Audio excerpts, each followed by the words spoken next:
তুমি কি জানো উম্মত, আমি 23টা বছর টানা তোর জন্য কেঁদেছিলাম উম্মত। আমি এমন কাঁদা কাঁদছি রে উম্মত তোদের জন্য। এশার নামাজের পরে দাঁড়াইছি, ফজরের আজান পর্যন্ত আমি আমার মালিকের কাছে তোদের জন্য, উম্মতের জন্য চোখের পানি ফেলে কাঁদছিলাম।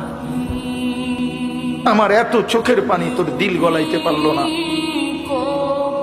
আমি তায়েফের পাথরের আঘাতে আমার পিঠটা চালনির মতো ছিদ্র ছিদ্র হয়ে গেছে রক্তে। আমি বুকে পেটে 2টা পাথর বাঁধছি ক্ষুধার কষ্টে। আমি উহুদের দান দান শহীদ করা রক্তে উহুদের ময়দানে পড়েছিলাম বেহুশ হয়ে। আমার ঘরের চুলায় 3 মাস রান্নার জন্য কোনোদিন চুলায় আগুন জ্বলে নাই। আমার এত চোখের পানি, এত রক্ত, এত ক্ষুধার কষ্ট, কিছুই তোর মন গলাইতে